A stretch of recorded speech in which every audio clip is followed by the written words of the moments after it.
Hello, everybody, and welcome to another episode of the Big Let's Talk About podcast. I am Tony Lynch. I am your host, and let me just turn this down over here. And today I have another amazing guest for you guys. So hopefully you guys are sitting back, got your paper ready. If you have any questions or comments, hopefully you're watching it on the YouTube channel because we are switching up the formats a little bit. So hopefully you guys are over here and you're ready to rock and roll. Now, without further ado, before I bring on my guest, I would like to say that this is for educational purposes only. So if you have any questions or comments, put them in the comment section. We'll be sure to answer them as we go. Now, without further ado, you guys help me welcome my guest, Dr. Tim Blake. Dr. Tim, how you doing today, brother? It's such a privilege to be on with you here, Tony. I'm looking forward to our conversation and anything that I could share of my life and grief in general in terms of this conversation. Looking forward to see what comes. Yes. Now, before we get started, tell people who you are, where you're from, and about the work that you do. Okay. Now I'm Dr. Tim Blake. I live in Minnesota. I've been practicing mental health as a professional for 30 years. So I've worked with a wide range and a host of individuals with a host of difficulties and work with a variety of ways to try and help people live life better. Also within that, working on, developing the coaching range and personal development and helping people find life with a life mindset in terms of living life really to their best, to the benefit of not just themselves, but others. And in that, I'm really keyed in on helping people know who they are and what they're supposed to be about. Nice, man. Thank you for the work that you do. And my first question would be, how did you get into this work? Because you got an amazing journey. And when we talked earlier, I was like, oh man, I remember. Tell people how you got into this work, man. Right. Tell people a little bit about your journey. And that gets into my history. And of course, as you're talking about grief, please understand that there's either grief in the moments or there's grief that comes as you look back and reflect, as well as positive life-oriented things. So yes. The beginning point really of my mental health journey comes from the fact that the family I come from is one that was really touched by trauma. See, when I was a kid, my mother had, back then it was called a breakdown, and she exhibited some mania at the time. She was admitted to the mental health unit. And at that time, it was like for 3 or 4 weeks. It was an extended period of time. As a kid, I didn't know really what was going on fully. Just, mom wasn't quite right. She needed to be in the hospital, and now she's called bipolar and has got to take medication called lithium. Now, as it turns out, later, we find out that she really wasn't bipolar. She was severely traumatized in all levels of trauma, including pretty severe ritualistic trauma, from her older brother, who was also a schizophrenic and had died well before I even was born. So he was gone before I came on the scene, but the impact on my mother and thus me and my family played a huge role. So that's the kind of background. Also growing up, was also bullied and all that kind of stuff throughout my childhood. So I've got some personal trauma and rejection there. Now, in terms of getting into mental health, let me move up a little bit. So I'm a young man, probably either preteen or early teen, thereabouts. Visiting at my maternal grandmother's. I don't know if it was a family event or just regular visit. See, my step grandfather had this relative, this woman. Barb Mickelson was her name. She was intoxicated all the time. I mean, we're talking not being able to walk drunk. She wasn't clinically sober at any point that I know of in my memory. But on this particular day, the family, I'm there with the family. It was time for her to go home. Family asked me to walk her home. She was within walking distance of my maternal grandmother. So I walk her home. She's very drunk. She's talking. She's rambling. I don't even know anything of what was, her drunk conversation. But I do that. I come back. My mother sits down with me. You know what, Tim? We're really proud of how you listened, how you paid attention, how caring you were with this individual. Yeah, you know what? You should really consider. You can consider a career in psychology. So that was really the ignition point of my pursuing. And once I locked in on that was what I locked in on, and yeah, pursued to this day. It really fit who I am and who I was created to be. Now, there's a lot of healing that comes along with that as well, right? Oh, Because you still had to go in and address those things. And again, when I say this, I'm actually talking from my own point of view, because I know getting into the work of grief and everything. Before I even stepped foot and started on the journey, I knew there was a lot of healing that I had to do. And as we both know, healing is revealing, right? right. And so there was a lot in my life I had to unpack. And I want to ask, was that the same for you?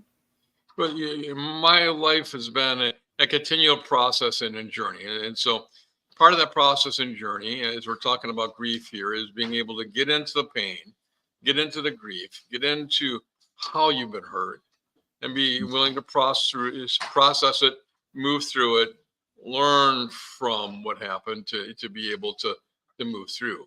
So Mm, certainly I had my own stuff to move through. I consider myself now to be an expert on emotion regulation, but I'm an expert because I've learned to deal with my emotions through my own journey. You okay. see, with what I went through between being bullied and the chaos in my home, I was really emotionally suppressed. I was so Mm, suppressed that, at the senior year at high school, the person on the board for the yearbook purposely created a category so that they could vote me into it. That category was most unaffected. See, I was locked down. I wasn't letting anybody get me to react one way or another. Now, again, part of my personality is pretty steady to begin with, but I was hmm so locked up emotionally and non-reactive that they decided to create that and vote it for me. So I was locked Wow. down, and it took some period of time, where I began to really unlock that, which also happened to occur around about the time my mother's memories about her abuse started happening, and got pulled into conversation of that. But there some things that I was working on at the same time that all was coming up.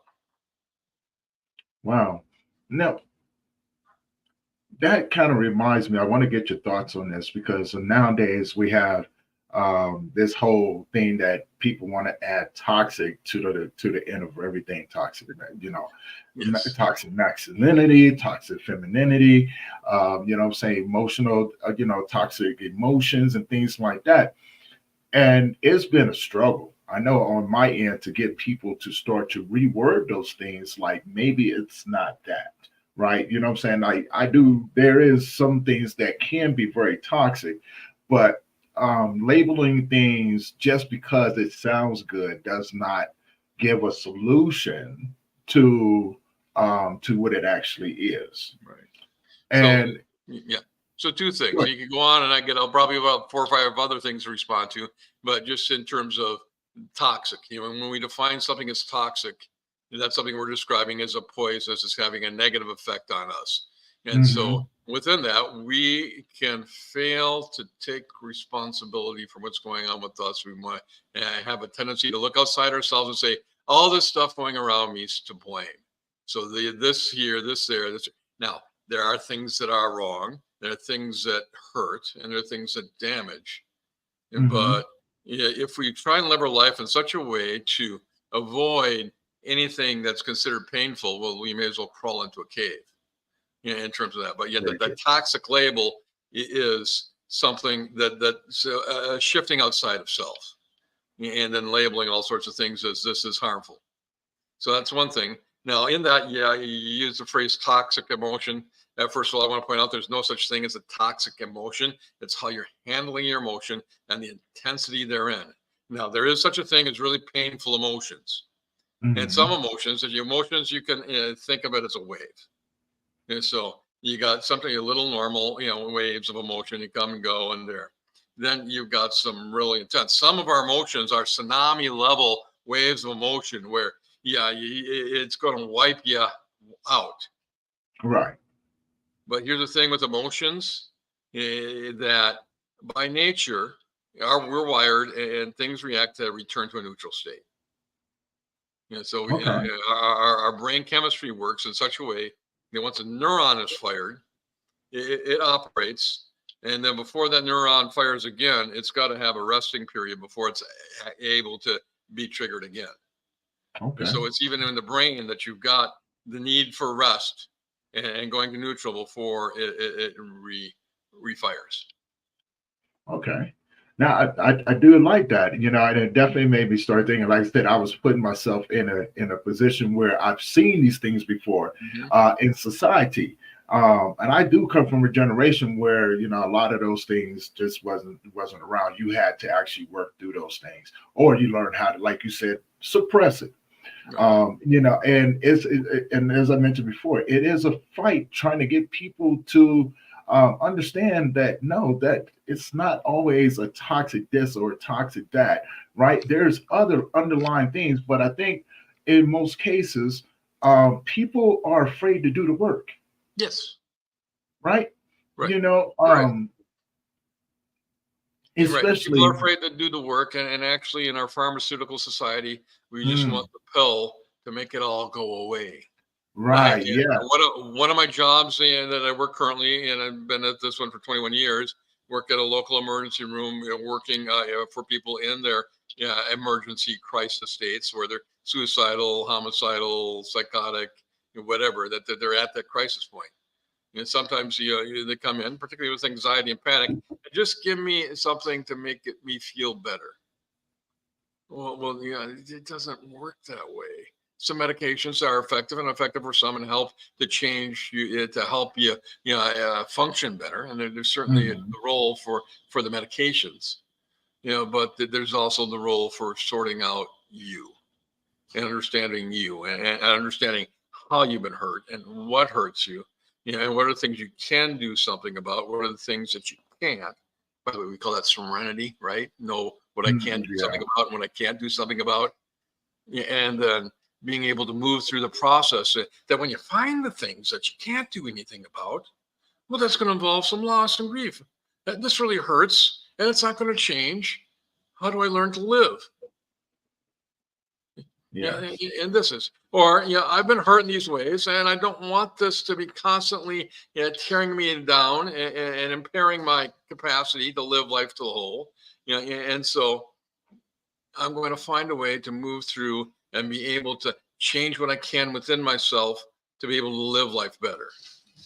And now, in a pretty severe trauma, mind you, can do some significant damage. Certainly, the life my mother lived with her brother was the epitome of toxicity. It damaged her severely. yeah, It damaged her physically. She died in 2019.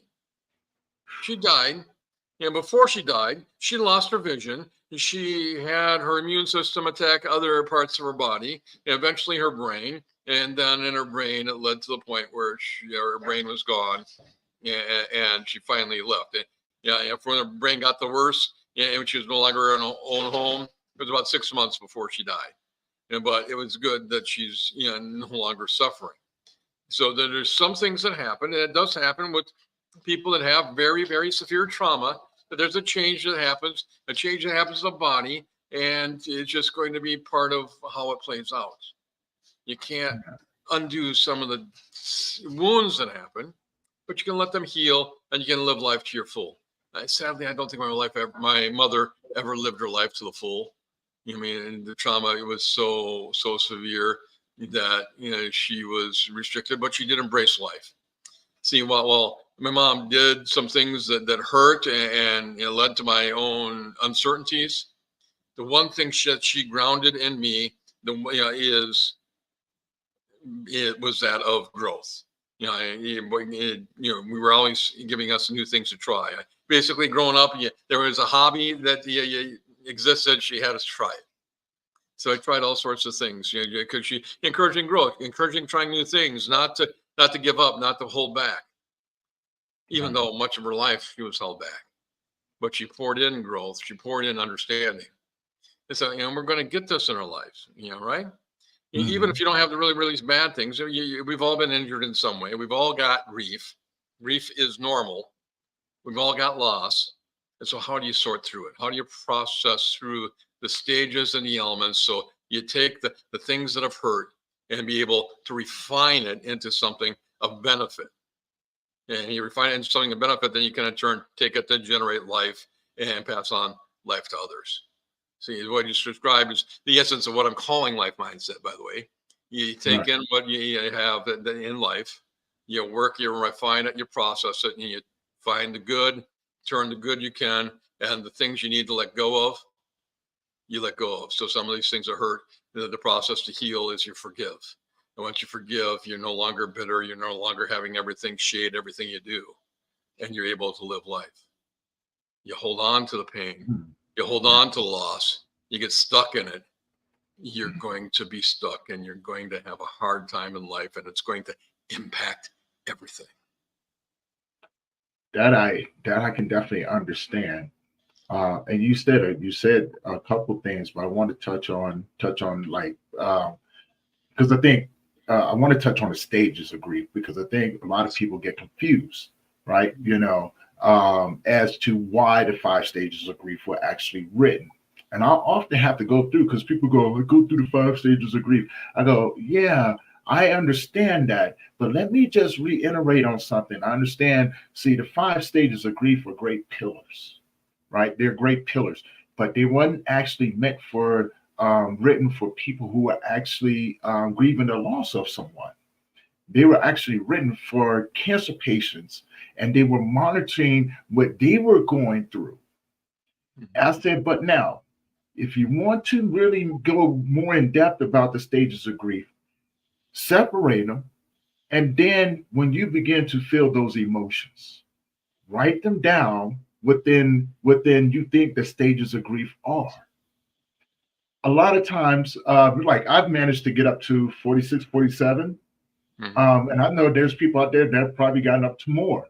And I'm still exploring it, right? So when we try to educate people, especially when it comes down to mental health or dealing with grief or something like that, how do you help people with their mindset when dealing with those pillars of grief? Right. So first thing that anybody's got to be able to do is be safe with what's going on, Hmm. be able to ride through the pain, and because it's painful. Yes. And whether you call it the 5 stages, it's somewhat was observed by Kubler-Ross and whatever in terms of what they observed. Yeah, and yeah, as you said, yeah, if you actually begin digging deeper, there's a whole lot more complexity to the simple 5 stages. Yeah, because it's all rich in layers. But Hmm. being able to be in the emotion, and particularly be in the pain, to ride through and understand and be okay, especially with profound grief in a moment. There was no, when you're in the pain, there's no reflecting, there's no sorting it out. It's just going through it. Yeah, and when I was going through the death of my mother, and subsequently about a month after a death of my 16-year-old Bichon dog, there wasn't any. I'm going to sit back and I'll process it now. I just got to get through it. Mm. Because it's hurting, and certainly significant attachments and significant love, people and animals. You're just going to go through it, and then later on you can process it. You can sort through. You begin to reflect and sort out, why am I reacting? Why am I having this reaction? What's going on? Which is something more to do when they're not the major grief events like the death of a mother or a death of a dog. Those you just kind of ride through and experience the grief and loss until you get to the neutralizing point, and it's more normal. Um, because it's never the same. Once you lose, and it can't be replaced. Yeah, that's chronic.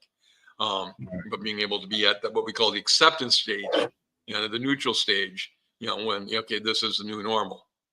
But you deal with the pain, and you got to be able to ride through the pain in order to get to where you can do some work about, now what does it mean to me, and how can I live my life better after this event. Okay. And how can I, let's say your grief is related to say some mistake you made. Let's say that you got hooked on one of the scams and you just lost a whole bunch of money. There's people in the audience that have gone through that, certainly. Yeah, and certainly that's a whole different level of grief when you've been deceived and lost something. You end up with a whole lot of shame and a whole lot of beating yourself up for being fooled and getting yourself in that position. Yeah, and so first you kind of go through that emotion and try. You're going to beat yourself up for a little bit. That's normal. But if you stay there, then but once you beat yourself up, then what do I learn? How do I improve myself so that I don't engage in that again and I don't get hooked by that or something else? How can I in turn learn from this mistake I made that caused me a whole ton of pain? And that's a different kind of grief than the loss of a mother or dog. Right. Now I have a question. Because, the first time we talked, it got me to thinking, the depth of the loss, or the depth of the grief, and I can only, when I think about that, because you and I have talked about parental loss, we've talked about loss of a job, identity, pets, and things like that. There's one that always stands out, which for me can be the most excruciating, which is loss of a child. Oh my. Now, when I speak about this, I do speak from a personal standpoint. When I lost my son, he was 8 years old, and like I said, it was the most. And I don't take nothing. When I say this, I take nothing away from no one else, right? Because what may be something simple for me may be excruciating for someone else. So for me, it's a matter of respecting everyone and what their experience is, and I've experienced it all. Parentals, mom and dad's gone, young brother gone, son gone, 400 plus friends gone, grandmothers. You think about it, they're all gone, right? Right. And so, when I think about the loss of a child, that hurt runs deep. Right. And it's now when I say this, again, I'm talking from my own experience. That is a place where a person can get really, really stuck. I know I was for a very long time. For over 2 years, I was stuck. Brain fog. Couldn't tell you what I did. Right, for 2 years, I knew I had a routine. Yes. Right. And now I work with other men, and I talk to them. I see the similarities across the board, especially when we do talk about child loss. I have a young man that's in one of my groups. He lost 3 of his kids, and pretty much all the same way, suicide. Oh, all of, from his youngest to his oldest, and that's the order that it went in. His youngest son to his oldest son all committed suicide within a year apart from each other. So and now that's what I mean, right? Like, so that's why when the mindset comes in, there's for me, and this is where I get to learn from you. But that sort of loss, man, we as men, we already have a hard time trying to even regulate what life is in general.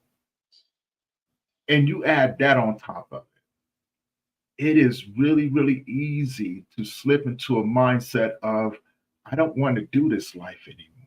No. Right? I don't have any sort of direction. Right. And no, now what I found that was, what I'm saying, having patience and grace with anyone, including myself, was the key to it, right? To help try to navigate that world.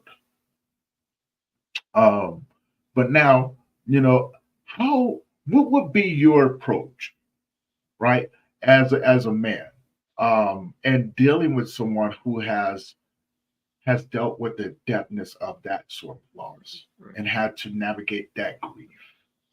First of all, that is, those deaths, the loss of a child, the loss, of a child, particularly to suicide with the individual, and not just once, but cumulatively more than once. That is some of most profound levels of pain that ever exist on this earth. Yeah. And on that, just going to tell you a story. Many years ago, and we're going 18 years ago, in our church, there was this family, this woman and her son. His son was a young man. The young man developed brain cancer. My wife and praying was convinced that that she saw images of him walking, walking the streets, running. She was convinced that God was going to heal this young man. That wasn't what the message meant, because he did die of the brain cancer. She still to this day can remember the crying and the pain of the mother as she's burying her son. There's just pain that's so intense. Now, my wife did not handle that well. Just as a pastor and somebody that cared for the family, she took it as a time she ran from all that was important to her, including her relationship with God. For several years, until that came to an end, and God brought her back. Now, for those that are listening, I am of a strong Christian faith, and these kinds of things I talk about, whether you have a Christian faith or not, I'm just telling a story of an experience. So the thing that happens are you may run, you may hide, but those around you and those trying to help you, be patient, be kind, listen, encourage. But it's going to be a process, and you can't tell anybody how to get through their pain. Love and care help them get through it, accept where they're at. Don't tell people that they can't have this pain. Some people there's people throughout the world, not necessarily death, but some severely painful event to result in complete life changes, where they had a belief in God, and now they no longer believe in God. They have a belief in something, and now they no longer believe that thing. They live life one way, and now they live life a different way. A complete change of belief and a change of pattern, and that's part of what they're living life. See, what matters is, what are you finding life? Where are you grasping? Are you able to go in the pain? Because that stuff hurts like hell, and it ain't supposed to be that way ultimately, but it is. Right. When we see these things. Now, some people, it's not just people. Some people, you look at the world and you got expectations of one way or another. We're facing an election season. One way or another, there's going to be profound grief, because people are really sold on one answer or the other. And may get really angry if the answer doesn't work right, and we got a whole lot of potential chaos as has already been occurred when they're just politicians. And in terms of you living your life, they have an impact. But how are you living your life now, and are you being your best you in the middle of that, regardless of the ones in political power? Right. See, but there's going to be grief there, but nowhere near compared to the grief of the loss of a child. I mean, that's the hardest things is, or the loss of an expectation of a child that ends up differently. See, take a parent who's got expecting a normal child, and then as it grows up, you discover, oh, they're autistic. Maybe it was, maybe they were normal and they got the shots and things changed, or maybe they were just born that way. I'm not saying one thing or another. It's a complex issue. But there are some marriages and some lives that don't survive that kind of loss, because they expect one thing, and something comes another. And same with Down syndrome and other things, where it's one expectation and it doesn't happen. Again, profound grief. But being able to be in there, to engage the love, to engage the life, to find the specialness of whatever it is that you're in, even the hurt and the pain, and what gets in turn refined to something of value. So, Tony, here, out of your son's death and your experiences, you found that part of your identity and who you are is to care for people, and particularly care for people talking about grief and connecting people around grief, and wanting to tell the story about the whole scope of grief, which is basically the whole scope of life by and large. Right. So these things you can refine and turn into who you are and how you live life. But it's going to hurt. It can't not hurt. And if it doesn't hurt, then you're got some issues to work on. Oh yeah. And I want to add to that, because yes, I did. Through the multitude of losses and pain and the depth of the pain, my gift was more. Right. That's where I found myself. I found my purpose, um, going through that. Right. But I'm gonna share this. I'm gonna share this. But I don't know how I got here. You see what I'm saying? Yeah, yeah. And what I mean by that. So when my dad passed away, my son was 6 months old. My younger brother passed away when my son was 9 months old.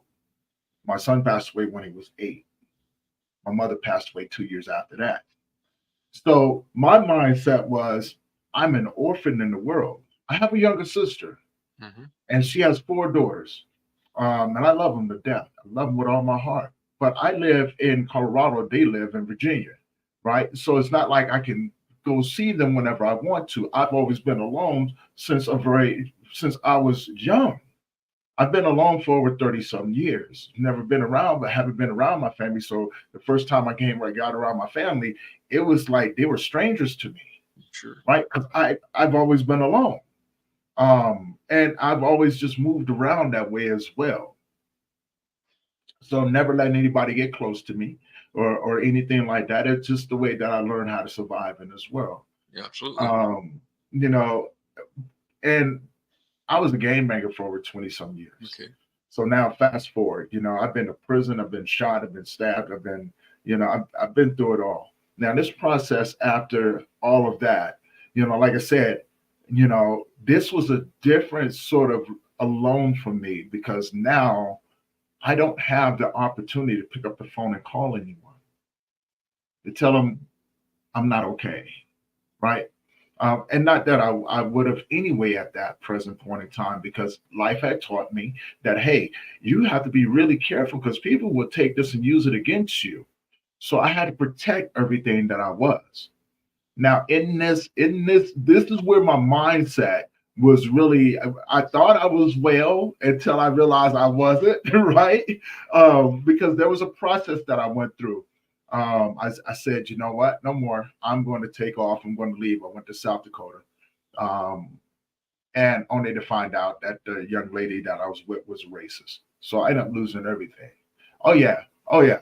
So I moved from here, and she and I had been dating for like a year or something, long distance and things like that. So I never once knew, right? How could you? Until yeah, I didn't know, right? Until I moved down there with her, and I was there for 3 months. And I was going to start up my personal training business out there and everything. I moved all my gym equipment out there. 3 months went by. That's when everything was revealed. I lost everything. Oh, I even said, you know what? I'm coming back. I'm coming back to Colorado. I don't have anywhere to go. Except for a few friends that I'm going to be bouncing around on people's couches for a little bit. At least that's what I told myself anyway, right? The mindset was, I am not going to get beat by this. I am not going to get beat by this. Life has thrown me a bunch of curveballs. You're not taking me out. You're not going to take me out. Now I'm a praying man. So a lot of it was, I'm not very religious, but I'm a praying man. I do believe in God. um, and so I used to always say, God, look, I don't know what you have for me, but you're not taking me out like this. Harsh reality set in when I realized that I was the last in my bloodline, that after me there's no one else. So now with that being said, I was like, you know what, I'm a fighter, I'm a survivor. I am going to get through this, right? I'm not going to get beat. And then when I tell you that this thing destroyed me, and I didn't even know it was destroying me from the inside out. yeah. I did not know how bad it destroyed me till I was sitting out in the middle of the desert, 2 seconds away from blowing my brains out. That's where everything changed for me, right?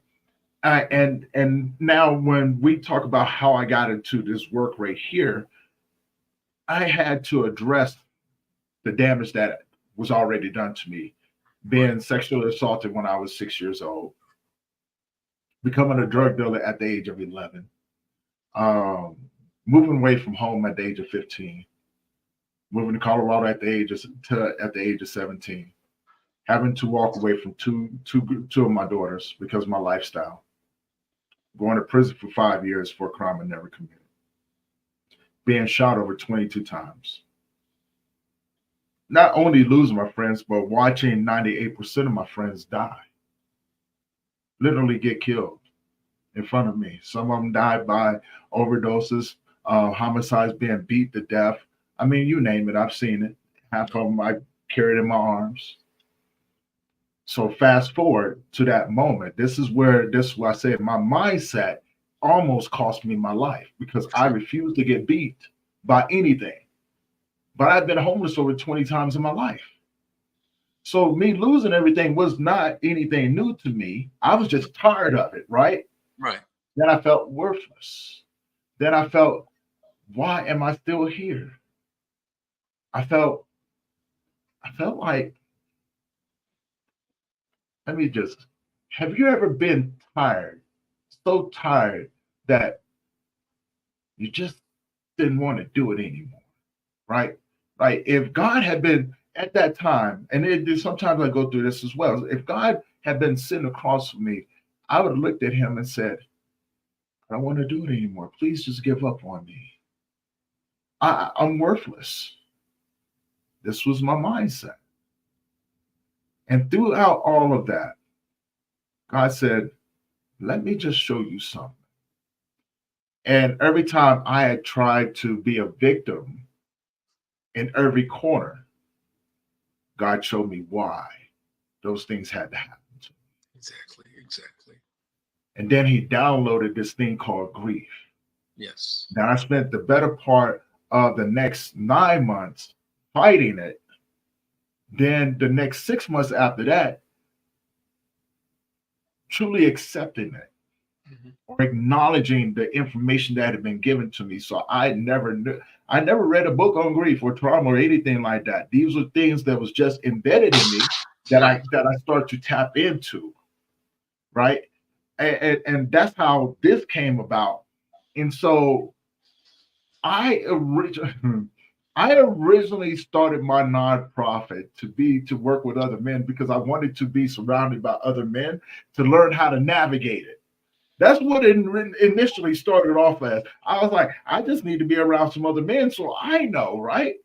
Then it turned into something different, and that's how I actually got here. So my gift manifested itself and began to walk me through what I call now a life of service to others. Some people never come back from that, though. Yeah. Right. And see, And so my question would be, how do you give somebody a life mindset right. after going through not well, use me as an example. How would you give somebody a life mindset and teaching them how to embody a different sort of life where they can begin to live Right. and not survive? So it's the combination of truth and love. So besides the emergency room, I have a second job. Second job, I work with men that live the life much like you described, Tony. Mhm. Yeah, I work with chemically dependent homeless men. And so a lot of them are at this helpless, hopeless, can't shake the addiction for the life of them. And so and telling them the truth, I'm shining the spotlight a little bit and saying, hey, here it is. And yeah, it is possible. You can live life differently. You don't have to stay chained to your particular poison, and to get locked in. So you give them give a message and opportunity to be able to learn the skills, learn the steps, and to take the steps forward and discover yourself. Saying you describe yourself in discovery. You were engaging things. You community. And you being somebody that entrepreneur able to I need a community. I'm going to make one because I can't depend on anybody else who they never had. So then in that okay, now I've built this something that's giving life. because I was just putting things together, even just for what I thought was me. But I found out it was way more than that. You see, so there's not one action or step that's going to say, you follow this little plan and you're going to be better. That I call religion, by the way, Tony. The behavioral, and I got to look right, and I gotta talk right in order to be right. No, it comes with the elements of the heart, and it comes to the elements of the soul, and it's moving in the steps, and it's being within the grace and the mercy and the elements of life, even giving yourself compassion and grace and mercy to not have got everything right yet. And for the really deep pain, there's a process that's not really taught. The process goes to ancient practice. That's a process of a lament. It's a whole process of getting into the pain, riding through the pain, and just being in that pain and expressing it, or even in that pain, asking questions and just being until there's a period. Okay, now the lament is down. In terms of scripture, most of what is written in the book of Psalms are forms of lament, taking a painful question, a painful moment, expressing the pain, and then looking to God and what God has to say in the midst of it, whether at the point you get it or not. You see, in my wife's 3 years, she ran from God. She had nothing to do with God. See, here's what changed her in this mind, and forgiveness to those people that don't have this belief system yet. But I was with my dad. We went to a church, where he was going. We had this pastor of the church. My wife came along because we were going to dinner after it. So she sat there in the service. Her arms were crossed and saying, all right, hurry up here. But in this particular service, the pastor looked at her. He was in the middle of a sermon, mind you. He looked at her and she said, daughter, stop running. It's time. So God brought him out of his sermon, told him to directly interact with my wife and call her back to him. And it was a precious moment, and God broke through her and life changed. Again, forgiveness for those that don't have the belief system, but I think it's even important to learn that even if you don't have the belief, you can come back to find life, even if you're not even there at the moment. There can be moments that call you back to yourself. Right. And so it's a process. You find the help that works for you. You find your grief process. And it's harder when you got accumulation. It's harder when you got complex trauma. It's hard. But you can find a life. And the hard part is we easily, all of us, we easily gravitate towards the pain because we hate pain. We don't want to be in pain. Right. And here's the thing: our pain signals, both biologically and psychologically, are there to tell us there's something that needs to be worked on. There's something that needs attention. See, the negative emotions, they come and they last and they have duration because they're saying, hey, there's something here that's not quite okay. Let's deal with that. Whether it be scared, there's something that's not right. That my system is telling me. Sometimes not right is something that's accurate. Sometimes because of hurt and pain, what we consider within our system to be not right is actually nothing to do with what's going on now. But we've got a trained brain that says this was painful, and therefore this circumstance reminds me of this one. So therefore, there's got to be pain. It's a whole lot of mess that we got in those kinds of things. But there's signals. And so sort through your process, you write it out. Positive emotions come and go quickly because, there's nothing that has to be done. You celebrate and then you're done. Right. That's what so it's a quick, because you're just feeling good. And now I go back to neutral fast because, we don't need to stay in that. We just enjoy it for its moment. So on the emotional side, that's that. So we learn to move through, understand our signals, understand ourselves, be more and more aware of what's going on with you. And as you learn what's going on with you, begin to be able to try and understand what's going on with the others around me. And odds are I'm going to get something wrong and I'm going to get something right. but the way you find that out is by relating and communicating. Yes. Yes. And then, some people just stick at that level. And again, being a strong Christian, you can live life, a full life without connection to God. I'm going to argue your best life is when you are connected with God and have God awareness and see him in the life and in the moments and fully able to grasp life. Because I believe if you cut off the creator, you cut off part of life, and you're trying to find life from places that have a limited supply. Mm. When God gives you is unlimited. But that's about as far as preaching I'm going to go here on this level. It just No, no, I definitely understand that, and like I said, because I work with all kinds of people, and they have different beliefs. Some people may believe, some people may not believe. I don't discriminate. I just right, tell them, hey, as long as your life makes you a good person, right? And what I find that those who don't believe follow a set of rules that they, yeah, they might as well go ahead and believe, right? But who am I to tell them? They right, are good people, and so I'm really, really careful about that, right, because I never want anyone to feel left out of what right, my gift has to offer them. For those who are struggling, I say, look, find somebody and look at what they do, and if they're doing something that inspires you, maybe hold on to their belief system, hold on to it for a little bit until you're able to develop your own, right?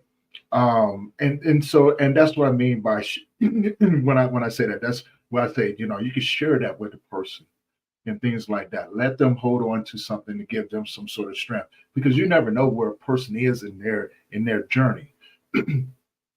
And I just been pretty fortunate. I was surrounded by really good men. Later on, as the grieving process began to expand out, but also there's something I want to get your thoughts on this as well. There was also another segment to that journey, that I'm still tapping into, which I believe allows me to connect a lot more deeper to the Creator. Whereas I began to explore the subconscious mind and the unconscious mind, right? And I wanted to. I've been on this journey of exploring more of me, right, right? And the reason being because the more I learn more of what is required of me, the closer I am to my creator. right, right. Because Yeah, go ahead, in please. that Tony, there's exactly the process. It's a continual process of growth, Hmm. and actually, it's a whole other discussion. We could talk a whole length of time just on even those dynamics, because it's even there's a Life Success Summit coming up that I'm a part of. I give a 20-minute speech on the 3 life mindset keys to drive your quest for success, and it's all about identity. It's all about authenticity, originality, and connection. Hmm. In terms of and the free gift and the offer to even those watching a little well, not little, it's a writing put together for that summit for a free gift on discovering and becoming who you were created to be. It gives a reflective exercise, a kind of formula for reflecting as well, reflecting and refining, actually, which are 2 skill areas to discover. You want to reflect and find out, and then once you got some things find out, you want to refine it and sort it out, and go through that. And there's a whole element there. So the free, it's 12 writings on the various elements. They're going to have the reflective exercise, but you're going to have a psychological kind of paragraphs to reflect on. One that's a Bible verse to reflect on, and one's just a quote from somebody famous, or a famous quote, or a quote that's of somebody, all with elements to reflect. And see, I designed that and I wrote that wherever anybody's at, they can utilize it to help themselves. It's not a book to learn, and it's something that's a reflective tool. It gives you, some steps to be able to reflectively engage in a process, and some Hmm. things to think about, to reflect on as you would see fit. So that's a free gift to the viewers, a free gift to, life success gift at lifemindset.life. Lots of life there. And just sign up your email and you'll get that. It's about 140 pages altogether. And again, I haven't had it professionally edited, so there's probably a few bits in there, but it's meant to be a tool to help people through things such like this without going through the extensive discussion, because we can easily have an hour talking about all that, if not more. Oh yeah. I mean, we already had an amazing conversation that we're creeping up on an hour now, right? Right. And so that's how easy it is to have a great conversation with people, because I find it fascinating to be able to talk with people and understand or learn different things, different ways of how to pivot and navigate through this world, right? Because of one thing, I don't claim to know everything. I will forever be a student of life in general. I've already, I never mastered the art of pain. Pain was just something that was a part of this process that I had to go through. This is one of the most common questions I get with people or get from men. What is this process that you talk about? And I often tell them, I go, I don't know what your process may be. And if I told you what the process was, you would avoid it because it's so simple that it will blow your mind. And you wouldn't believe what is required. Now, what's required of you through this process, I can't explain that neither, but I will tell you there will be a lot of letting go of a lot of things in order to get to where you need to be. But it also starts with your, and I love this, your life mindset. What is it that you want to do in this world? And I'm gonna give you a key. Wherever it is, you're not equipped to do it at this moment. Right. Right? And it's right. It's a growing process. When I Uh-huh. started when I started the whole coaching pursuit, it was like, okay, I've already been doing mental health. I got my doctoral degree. I've done everything. I'm going to hit 65 at a certain point, and I am not going to have enough money to live. I got to find some other way to generate income to be able to live. Right. And so then I saw about online coaching or whatever. I go, and yeah, I could write a whole bunch of books, but man, I just got done with my dissertation, and writing, it can be a lengthy process, and I got a whole lot to share with folks. And so I Yes. started and embarked on the process. Now, when I started, I got hooked into a 10 grand coaching system, teaching me the Summit system, and build an email list with the Summit system, and just interview people. Get that, you'll get shares from. It didn't work like they promised. The coaching they gave me was not really meeting me with what I needed. Mm. So, but I learned a lot of things. It wasn't a complete waste, but I might have been able to learn some lessons without that much cost. But that's the path I got on. And so I'm progressing, within that in a period, because I already have understood a lot, and God through a person said, you know what, all this stuff you think you already know and that you want to pass on, but right now you need to forget everything. Mm. All right. So yeah, forget what you know, let me move in you. Let there be some new things fashion. And even up until a couple of months ago, I hadn't really stumbled on this life mindset concept that encapsulates everything. Because I was trying to, what am I going to call my business? Even called my business name Up Level Personal Development Services. Okay, that's real attractive, right? Um, but that's the name of my LLC is Up Level Personal Development Services. It was just I didn't have anything else, so better to get something going than not. Mm. But I love that. as I connected with what's a speakers roundtable here in the last year, practicing speaking, and because certainly I've got room to grow in the speaking area Mm-hmm. and confidence. So it's, connecting, it was reasonable in that you were given a speech and just something, a keynote speech that's going to encapsulate everything that you're about, essentially. So I sat there, prayed about it, and I started like, okay, I did my dissertation on growth mindset and positive psychology, but that doesn't really quite fit everything because I see the limits there. Um, and I just started thinking, okay, I said, okay, let me just look. Let me see if anybody out there has put the words life and mindset together, but not even thinking about what I mean by that. And I popped in the search or whatever, nothing. And nobody Mm. has put those words together in that format up until now. And so then I like, okay. that's something. And I started processing, well, what is this about? I mean, okay, giving and receiving, but really processing. And I'm continuing to grow depth on what I mean and what's meant within these words and how it all plays out, adding the moments as I'm developing what life mindset is.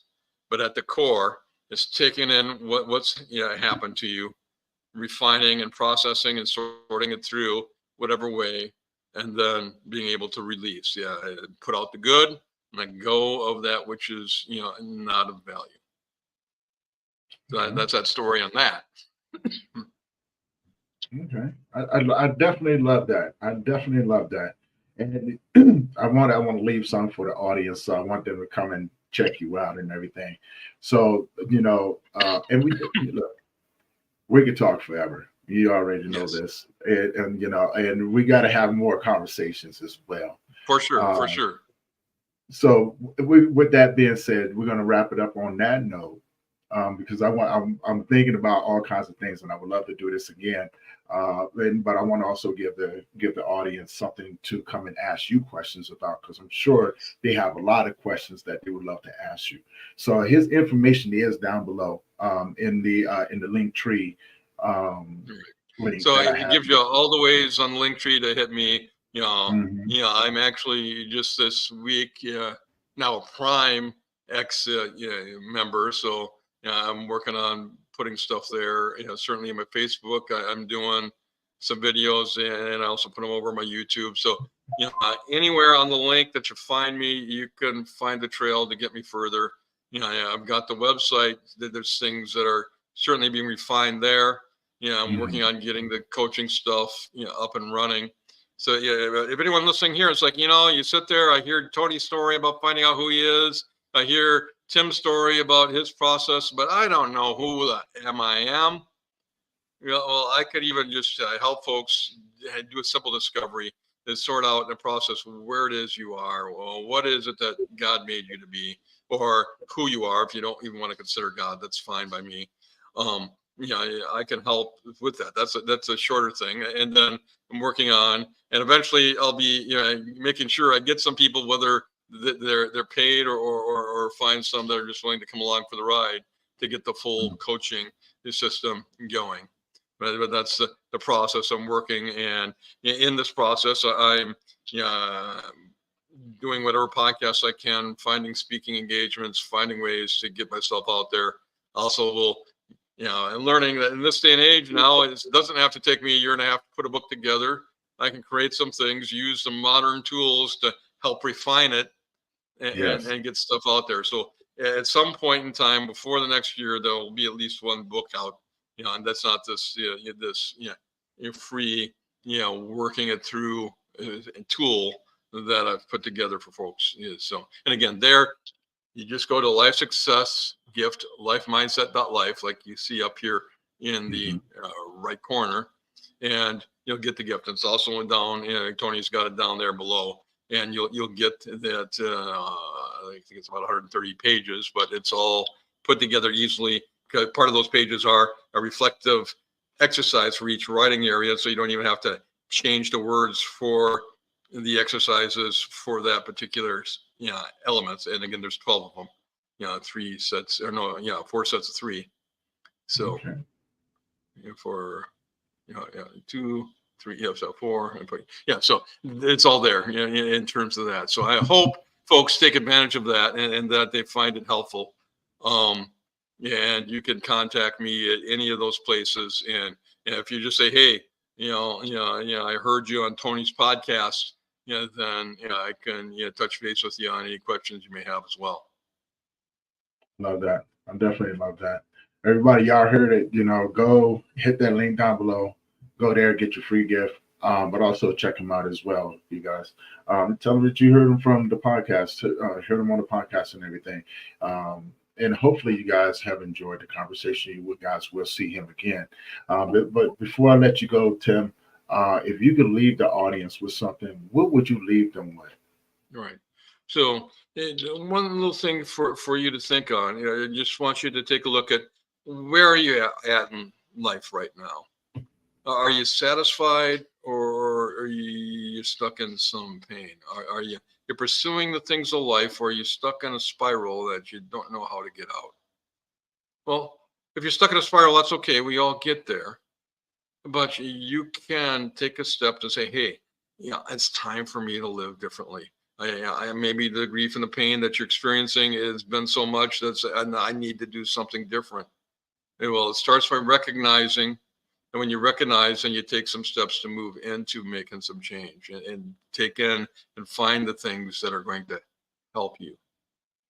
And with that, I encourage you to look where you see life, find life, embrace life, and so ultimately you can embody life. Because when you live for life, it's better than spinning towards destruction and death. Yeah. Before you get off, I do have a Diane put a comment up there. Thank you, Diane, for the comment. I'm gonna put this up here because I think that is very powerful. And you're right. That word commit can be a very painful word to hear. And my heart is with you for the loss. And I wanted to direct this comment to Dr. Tim. Um, how would you help Diane in this aspect? We have talked about loss of a child and things like that. And this is someone who has endured that painful journey. Right. And first of all, for Diane, thank you for even sharing that. It's not even crossed my mind in terms of language and the kind of trigger, a word like commit. And here I'm referring to committing suicide. That's a trigger word that causes some pain, when really whatever happened that brought him to the extensive point of pain where that destructive choice was engaged in. And so, and the rest of us aren't going to even pay attention to that word. Now that I hear that, I'm going to start filtering my language to make sure that, okay, if I talk about individuals who have had people that took their own life and ended it prematurely, that there's better language to use. And so, even learning of that, I always learn things from people when they share. I can. In one of the summits I did, where it was about just celebrating people becoming creatively unique. I interviewed a non-speaker named Noah Seaback, and the family and him told me, you know what, we don't like nonverbal because that has something to do with thinking that there's something less than in our heads. And so I learned something there. It's like watch and a tenth the word. So when Diane, you express that, I hear that. And it's also, I can see where the other side of things, I don't want to make any assumptions where it's all about forced mental health care. That's a whole nother can of worms. But sorry for your pain, Diane. I hope you've been able to move through some of that process to get more life and more healing, and have been through your lament and finding more life with what can never be replaced. Thank you. Anyone else? If you guys have any questions or anything like that before we wrap up, please put them in there. We'll be sure to answer those. And if not, you guys, I just want to say thank you for tuning in. It means a lot to me as well. Like I said, we are switching platforms. So YouTube would be the place that you want to. We will be going to Rumble here real soon. I'm creating a platform over there, which is going to give us more diversity, and it'll be able to allow us to do a lot more as well. Now, if I don't know how long you've been tuning in, Diane, but if you go and hit that Linktree link in the description, Dr. Tim do have a gift for you if you would like to. Just tell him that Tony sent you, okay? And again, my heart is with you. And there's not a lot of words that can go along with that, except for if you ever need support, you ever just need a conversation or something like that, reach out. I do have a network of grief workers that I can connect you with, if possible. And we try to get someone to walk with you as you begin to grow and heal. That's what we're here for. And with that being said, I want to give everybody an update. So, as we talked about before, the magazine, next month's magazine is coming out on the 15th of November, which is going to be volume 3. If you haven't already, volumes 1 and 2 are already out. It's a Grief Talk magazine, the first ever magazine dedicated to grief, trauma, and mental health.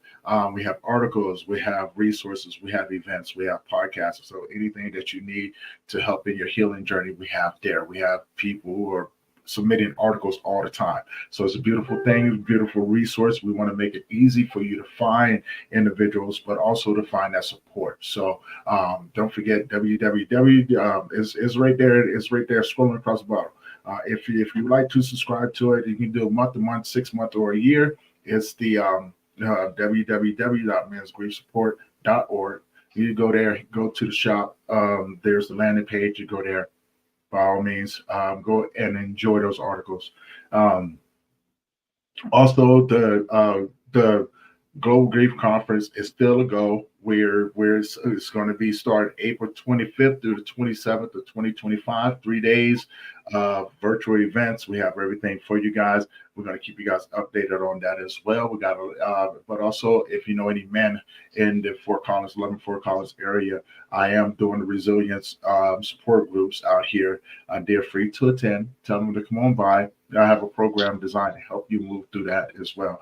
And as men, it's important that we do have that support out there. So anybody out there, if you have a man in your life, encourage them to get that support and things like that. Encourage them to reach out. The podcast serves more than just conversations, but they are resources for individuals out there. This is a way that we can develop relationships with you guys and everything. So go back through, check them out. You don't have to subscribe if you don't want to, but if you do, I appreciate it. But go through and check out some of those people. Reach out to them, tell them that Tony sent you, and get the help and the support that you deserve. Okay. And with that being said, I want to thank my guest for being here today, Dr. Tim. Thank you for having this conversation with me today, and looking forward to having you back. And so, with that being said, for everyone else, this is going to conclude this episode of the Grief Let's Talk About It podcast. I am Tony Lynch. I want to say thank you again, and we're going to see you guys in the next one, okay? You guys have a great day. Peace.